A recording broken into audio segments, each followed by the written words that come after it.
Marawi crisis, airstrikes and operations against the Islamic State-inspired Maute group raged on.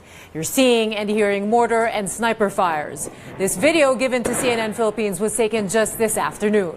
You can see their black smoke billowing in the distance. Government says the enemy suffered more casualties. This morning, smoke rises and a bomb falls, sending a loud boom across the city in yet another military airstrike. Its target, a Maute lair. In another video, the sun rises, but the quiet morning is interrupted by the sound of gunfire and a chopper on a mission. And black smoke covers the blue sky as it rises from the spot where the bomb fell. Amid a relentless government offensive to retake parts of Marawi still being held by the terrorists, operating troops stumble on what could be the biggest haul of illegal drugs in Marawi. Our senior correspondent David Santos has more. After the recovery of 52 million pesos in cold cash in a home inside the battle zone almost 2 weeks ago, army troops recover on Sunday night what is believed to be the biggest illegal drug haul in Marawi. 11 kilos of shabu with a street value of more than 100 million pesos are taken from this undisclosed home, also in the war zone. The illegal drugs, the military says, are both peddled and consumed to sustain militant operations. Magtagal po yung labanan kay nakakaano po sa gising, para gising po sila at makapaglaban pa ng matagal. Aside from the ISIS flag, there are also high-powered firearms. Officials say no doubt it has the signatures of the Abu Sayyaf and Maute militants. Yung iba ngayon, after how many days na labanan, medyo lax na rin sa security. Sabi na parang bangag, sir. Sabi, yun ang report sa amin kahapon. 3 more soldiers are killed, bringing the death toll in Marawi at more than 350. More than 1,600 people have also been rescued. Makikita na ang ating kalaban ay hindi lang siya isang ordinaryo na terorista. Okay? Makikita natin yung kanyang linkages sa bawal na gamot, sa criminalities. David Santos, CNN Philippines. Joint Task Force Marawi spokesman Joar Herrera says clearing operations are contained in 4 barangays. In one of those areas, they seized 11 kilos of shabu. Based on the report that we have developed, we are now confronting a hybrid threat. This is a combined elements of the Abu Sayyaf group, Maute, criminal elements. As you can see, we have discovered huge amount of high-grade shabu and other private armed groups. This can also be attributed also to the presence of international terrorist groups. President Duterte denies there was failure of intelligence in the Marawi crisis. In a speech to the 4th Infantry Division in Butuan City, Mr. Duterte said the government adopted a soft policy on the flow of firearms into Marawi in hopes of securing a peace deal with Moro rebels. Here's the president in his own words. Itong Maute were bringing the firearms surreptitiously at hindi natin nakuha na gaano na karami ang amo pati baril sa loob. And besides, it was not a failure of intelligence kasi kung makita ka sila may armas tapos sabihin nila MIMN, ang standing order naman is, ang galawin baka sakali, papakiusapan pa natin ang mga kapatid natin. Walang gulo. The president's statement comes after Supreme Court Associate Justice Mariano del Castillo raised the possibility of failure of intelligence on the Maute group's plan to attack Marawi. Castillo asked about this during the oral arguments on petitions to nullify the declaration of martial law in Mindanao.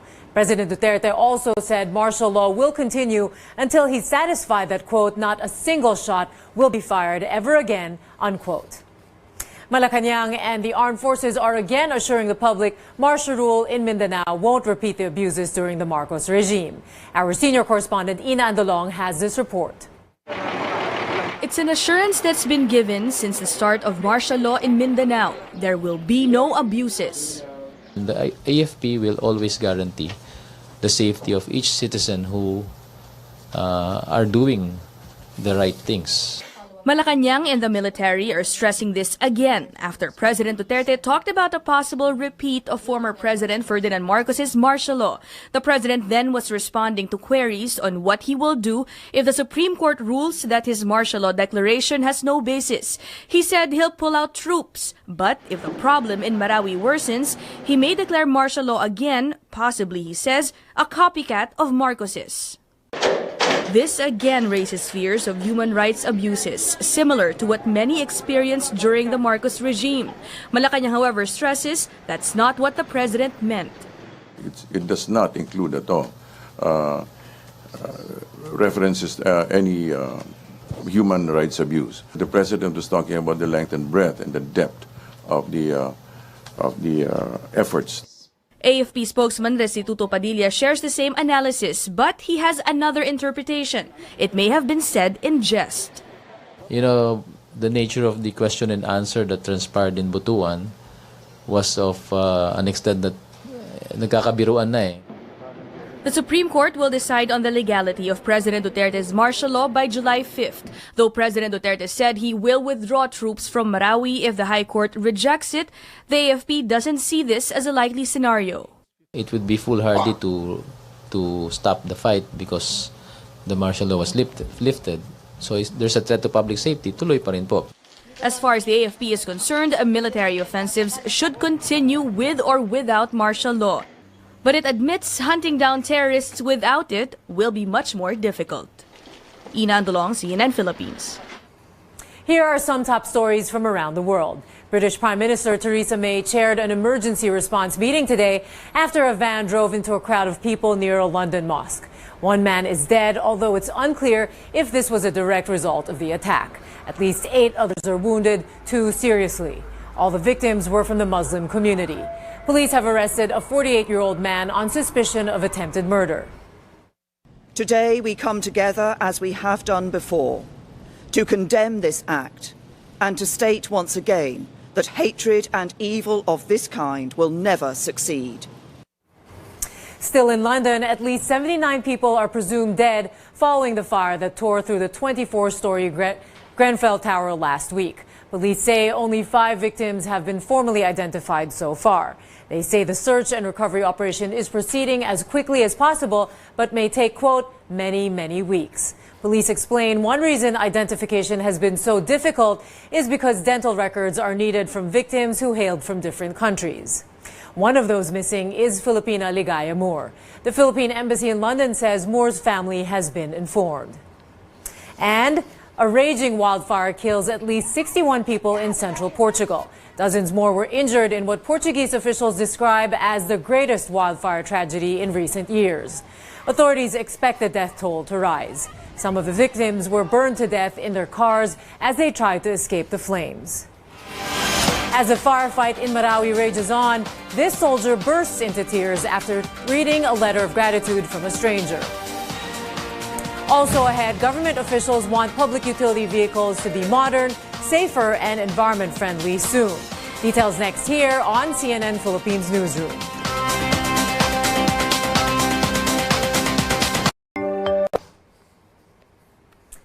Good evening to those of you joining us on Facebook Live. Coming up for you, more stories in the next segment of the newsroom. We'll be looking into the arrested Maute family members whom PNP Police Chief Ronald De La Rosa says may go to trial in Metro Manila. So stay tuned for that story. Also, a lot of stories coming out of Marawi, of course, and we get a lot of reactions every night to that. And you don't want to miss this story on the relief care packages for soldiers there in Marawi, coming from Camille Abadisho. Also, we'll be giving you some business news. Now, we'd like to say hello to those of you who have been greeting us on Facebook Live. Hello to Lydia Baoy, who's watching from Tacloban City, and Rosemary Langrea, who is watching from Cavite. Also, Sonia Vanzuela, who is watching from Olongapo City. Of course, many of our viewers also joining us from the United States. Chia CK John watching from Singapore. Thank you for your insights, for your reactions to the stories, and letting us know where you're watching from. We always like to hear from you. So please continue to do so and stay with us until the end of the show.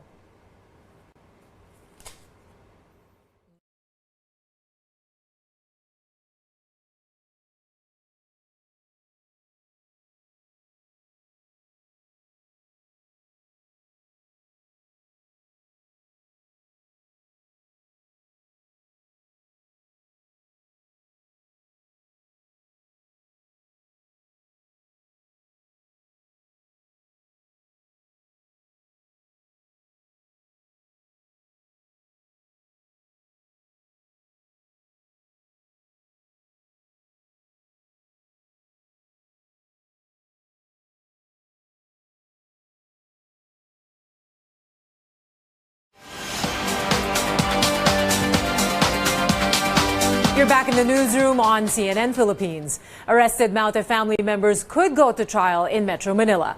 The Justice Department is seeking the transfer of the trial of arrested Maute Group members from Cagayan de Oro to Taguig City.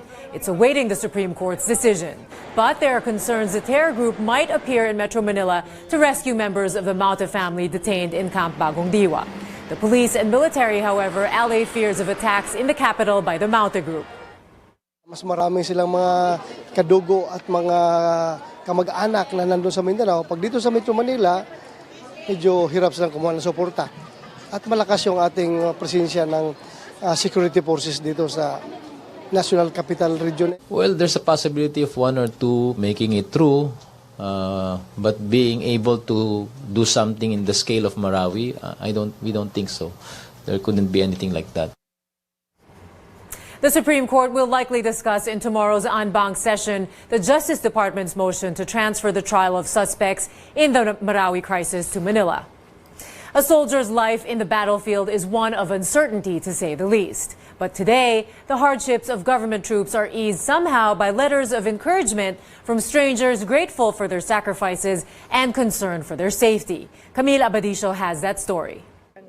Corporal Victoriana Chongco couldn't hold back her tears as she reads this letter of gratitude and appreciation for soldiers from a sender she doesn't personally know. 62-year-old Chongco is an Army reservist but on active duty since the Marawi crisis broke out. Na-touch lang ako sa letter na binigay niyo. Ang sarap basahin. Maka-inspire sa amin. Salamat. Corporal Jobert Piojo is also teary-eyed while reading the letter he received. Masaya kami, ma'am, kasi galing sa sulat ng mga bata, ma'am, is proud kami, ma'am, kahit na mahirap yung trabaho namin, ma'am, is masaya kami sa amin natanggap, ma'am. Mafe-feel din namin na gusto din talaga namin matapos to yung din, ma'am, yung gulo na to, ma'am. The love letters for the soldiers are slipped inside these care packages and distributed by advocacy group Go Negosyo Kapatid for Marawi for 5,000 troops in Iligan and Marawi. What do the care packages include? Ready-to-eat meals, water, energy drinks, biscuits and snacks, new underwear and pairs of socks, SIM and load cards. These are actually gifts that we're giving out to all our soldiers and policemen who are in the front lines, battling it out in this war. 4th Mechanized Brigade Commanding Officer Alex Aduca says the support from the Filipino people is boosting troop morale. Alam niyo po, yung mga sundalo natin, mababa lang yung kanilang luha. Mababa lang yung kanilang satisfaction. Sa mga maliliit na bagay na to, malaking tulong na ito sa amin. Hindi lang laban ng sundalo, laban din ng lahat ng mamamayan. The outpouring of support is also reaching the local government of Marawi. Representatives of the United Nations Development Program met with local and provincial officials to consolidate the early recovery plans for the war-ravaged city. UNDP has pledged its support and technical assistance for the rehabilitation, infrastructure and social recovery programs. We are discussing right now the possible relocation site for us to set up the tent city or the temporary shelter. Marawi Mayor Majul Usman Gandamra said they need all the support with the magnitude of damage suffered by the city. The mayor says foreign organizations are beginning to reach out to him. He will also meet with officials of the World Food Program. In Iligan City, Camille Abadisho, CNN Philippines.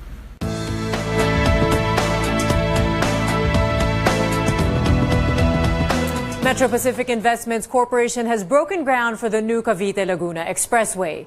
Businesses hope the project would be an example for the government to view the private sector as a partner in infrastructure. Claire Hiao reports. With the drop of its arm, the backhoe breaks ground on the 35 billion peso Cavite-Luzon Expressway. Today, the first day of construction, estimated to go on until 2020. The expressway, referred to as the Cala-X, will link Kawit Cavite to Binyan, Laguna. It will span 45 kilometers with 8 interchanges. Once built, Cala-X should cut travel time between Cavite and Laguna from 2 hours to just 45 minutes. Not only will this help decongest Metro Manila, it will support the cities around southern Luzon, where malls, factories, schools and houses are fast sprouting. Ngayon po, inaugurate natin yung Cala-X na kung saan yung connectivity at mobility between Cavite and Laguna will be expounded. Add to this the feature of expanding the LRT and the PNR And then what will you have is a complete network of a transportation facility by land and by rails. The CALA-X project ramps up at a time when public-private partnerships seem to be slowing down. CALA-X is one of the 12 PPP deals forged during the Aquino administration. But under the Duterte presidency, the government has preferred to go it alone or rely on foreign loans instead. There's hope the CALA-X can show just what the private sector can contribute. I think it's their decision, no? But so far as the tollways, the PPP project has worked quite well. And I hope we keep it that way for the... Economic managers say they're open to different modes of building infrastructure. But they say the priority will be whatever will get things done in the fastest and cheapest way possible. Claire Yao, CNN Philippines. The Court of Tax Appeals orders the Bureau of Internal Revenue to give a tax refund worth over 761 million pesos to a unit of San Miguel Corporation. That's after the agency erroneously collected taxes from San Miguel Brewery's light-branded beer in 2012. In a 33-page decision, the court says San Miguel overpaid excise taxes in 2012 after the BIR considered San Mig Light a variant of the older Pale Pilsen brand, requiring the company to pay more taxes. But SMB argued the light-branded beer should have been taxed as a new brand instead. What makes a ridiculously good work environment? People at outsourcing company Tasca seem to know. This week on The Boardroom, Anthony Pangilinan finds out the secret from its Southeast Asia Senior Vice President, Robert Hayes. So, Robert, everyone's asking, why ridiculous? Yeah, it's our favorite core value. It's actually our 8th core value. It's be ridiculous. And really, when we look back over the last few years, every single thing that we've done, when we first done it, it was completely ridiculous. Every single decision we make, we truly believe in what Richard Branson said, which was employees come before clients, which come before the shareholders. And when did it start, this whole idea, this philosophy that employees come first, that we are an employee-centric organization? I think it's the default mentality for a lot of millennials today. I think that young people today are seeking environments in which they want to be a part of, they want to feel like they can contribute. And I think that people are starting to see that when you get amazing employees, really anything becomes possible. Find out what makes Tasca stand out on The Boardroom tonight, right after CNN Philippines Newsroom. Plans are underway to make sure commuters have access to better and safer transportation in the next 3 years. Some government officials met today to launch the Public Utility Vehicle Modernization Program after 14 years. Their promise? Modern, safer, and environment-friendly public vehicles. Among the key changes under the program, a ban on PUV units that are more than 15 years old on the road, rationalized routes, and consolidated of PUV units into fleets or groups. Tugade says the transition period will start this year until year 2020. He also explains how it can potentially affect fares. Yung dagdag pamasahe, hindi naman basta-basta gagawing whimsical o capricious yan. Ang pagtaas ho ng presyo ay ginagawang weighing yung mga ibang faktor gaya ng cost of products, cost of goods sold, yung mga sweldo.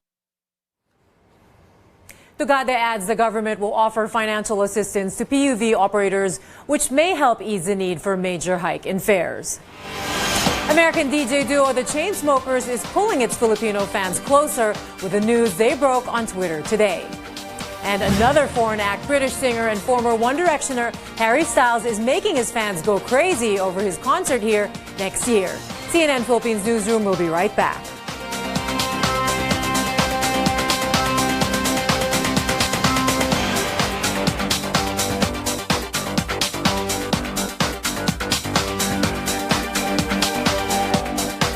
Gargling with salt and water is...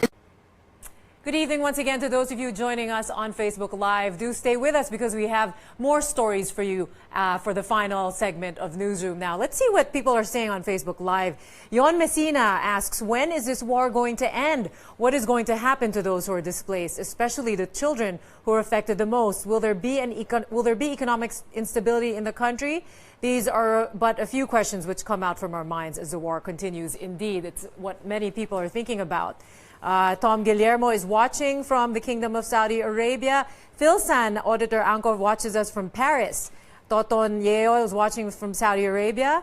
Also, Carlo Doria Gingao is watching from LA. And Jim Jolly Alejandrino is always watching from Bukidnon. And we have Lolita Taroy Valdez watching from Texas. Also, we have a viewer, we have Pal Marquez and Arnie Ransantok, our colleagues, joining us. Good evening to you guys. And also, we have Ethel Maandig Bernal, who says martial law here in Mindanao is okay. Bong Herrera says, thank you, Mitzi, for delivering fresh news from the Philippines and around the world. Watching from Kuwait. Good evening. Well, thank you for watching us and also always joining us here. We always work harder to bring the news to you. Also, Klaus Fuentes says, thank you, CNN Philippines, for capturing such situations in Marawi. Kudos for giving us exclusive walk through the war zone. Indeed, the freedom we enjoy has a price. And thank you for bringing us the news, especially to CNN Philippines' war correspondent. Yes, at the moment we have David Santos there and also Camila Badisho, who was reporting to us from there. And George Cahiles has just come back. Antonio Agujar watches us from Lapu-Lapu City in Cebu. And Shalini Anfon is watching from Makati City. I hope I'm pronouncing the names right, so apologies if I haven't. And Zenaida Lamongo is watching from Iligan City. Also, Shirley Candelario is watching from Qatar. Thank you for sharing your thoughts with us and letting us know where you're watching from. We do like knowing what you think and where you are joining us from. And for more stories, please do visit us at cnnphilippines.com. And please stay with us until the end of the show.